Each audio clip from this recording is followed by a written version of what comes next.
little engines were busy clearing their railroad of leaves and broken branches. Peter Sam and Rusty often worked together. One day, Rusty helped Peter Sam to a water tower.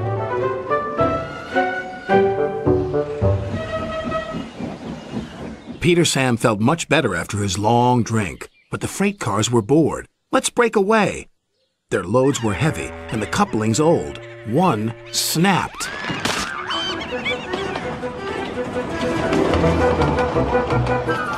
"Faster, faster!" shouted the freight cars. A sign read "Slow steep bends and ravine ahead," but the silly cars never saw it. Then, it was too late.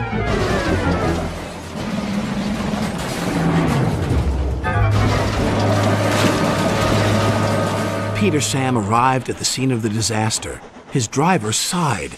"This was our fault. We didn't secure them properly. We'll have to get help to pull them out." Sir Topham Hatt will be very annoyed. And he was. "You will work in the yards until I can trust you again." Duncan was delighted with Peter Sam's dilemma. "Fancy not securing your freight cars on a hill. They'll come back to spook you and your special funnel." "Woo! And who's to say you're not afraid of ghosts?" snapped Rusty. "Ghosts? Things that go bump in the night? Rubbish! Well, I'll tell you a story that will make your funnel quiver," Rusty said. A long time ago, a little engine was returning home. It was a misty, moonlit night. Suddenly, the engine lost control and plunged over the side into the swamps below.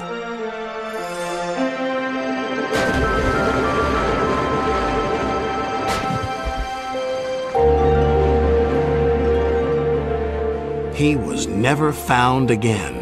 But many a workman will tell you that when the moon is full, they have seen the little engine trying to get home.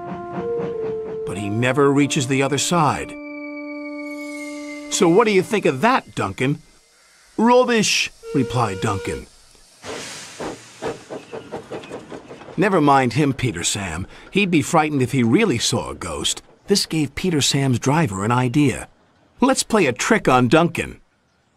The next day he spoke to Duncan's driver and fireman, who agreed. "We'll do it tonight." Duncan had to take coal cars to the slate mines and then bring cars back. Duncan's driver decided as part of the plan to cross the old iron bridge.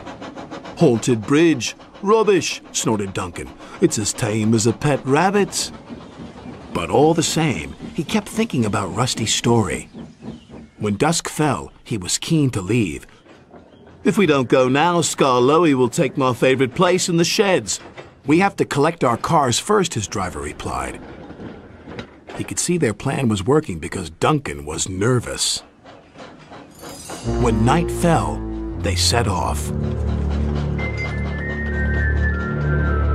The mists were rising around the old iron bridge.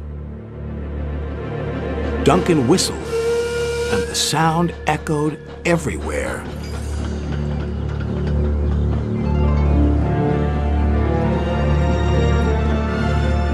Then, ahead, he saw flickering lights. His driver knew they were only insects that shine brightly at night, but to Duncan they looked like an engine.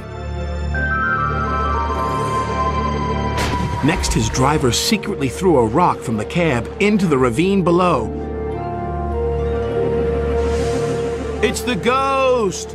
Take me back! Take me back, please!" When Duncan reached the safety of his shed, he closed his eyes tightly.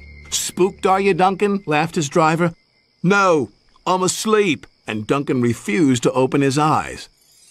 He did, though, when he thought his driver wasn't looking, just to make sure that he was still there.